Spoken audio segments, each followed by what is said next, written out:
गिबियाव बिएन बड' निउस चेनेलाव बयखौ बरायबाय। चेनेलाव गोदानब्ला अननानै चेनेलखौ साबस्क्राइब खालाम आरो खौरांखौ मोजां मोनोब्ला लाइक खालामना हो। दानिया खौरांखौ जोबजासिम फारियै खोनासंलांदो। गिबि खौराङाव दङ मोनसे दुखुनि खौरां। बाक्सानि सालबारियाव सोमोनांथाव जाथाय। सालबारिनि मथङायाव फरला दैमायाव गोग्लैनानै सोमोनांथावै गोमादों सासे लाइमोना।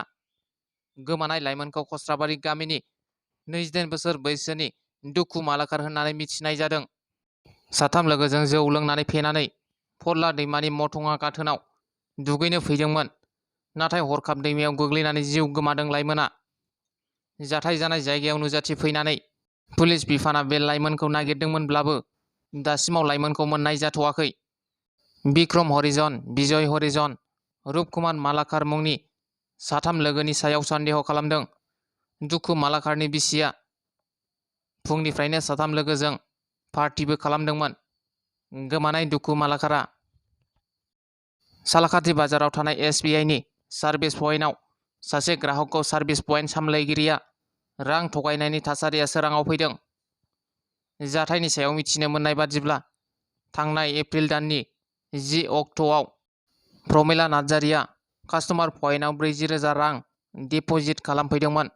नाथाय सार्भिस पइन्ट सामलायगिरिया फैसाखौ ग्राहकनि एकाउन्टआव सोआलासिनो गुबुन खामानियावसो बाहायखोमादों होनना ग्राहकआ बुंदों। 26 एप्रिल खालि रां बख'नो फैब्लासो 20,000 रां सोब्रबनानै रांखौ दिहुननानै हरो आब्दुल आहमेदआ। मख'नो गोनांदि 20,000सो आद्रा थाबावनाय रांखौबो एकाउन्टआव सोनानै होयिखौ प्रमिला नार्जारिया थांनाय 17 आगस्टआव रांखौ चेक खालामना नायनायावसो मिथिनो मोनो। सार्भिस पइन्ट सामलायगिरि आब्दुल आहमेदखौ सालाकाथि मेन ब्रान्चआनो एक्सन लानांगौ होनना ग्राहकआ बुङो आरो एक्सन लायाब्ला FIR होनाय जागोन होनना ग्राहकआ गोख्रों रावजों बुंदों। हाबा जाखानाय हिन्जाव गोमानानै दं। मा जामारदों बर' हारियाव हाबा जाखांनायनि उनावसो गोमानाय? बाक्सा जिल्लानि सालबारि महकुमानि बेन्दोंआव थानाय आनन्द बाजार आउटपस्टनि पुलिसनि साखाथियाव थानाय सियालमारि गामिनि खोरोम दैमारिनि बिसि संगिता दैमारिया थांनाय 15 आगस्टनिफ्रायनो गोमानानै दं। संगिता दैमारिया न'खराव फिसाय आरो 14 बोसोर बैसोनि सासे फिसाजो आरो 7 बोसोर बैसोनि फिसाज्ला दं।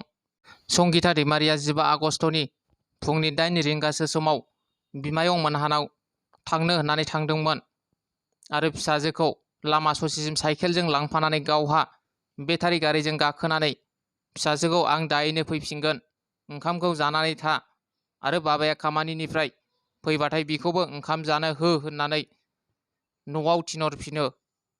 बे सानखालिनिफ्रायनो संगिता दैमारिया न' फारसे फैफिनाखै आरो बिनि मबाइल फनाबो अफ जानानै थानायखौ न'खरनि सुबुङा जिंगा सिदों।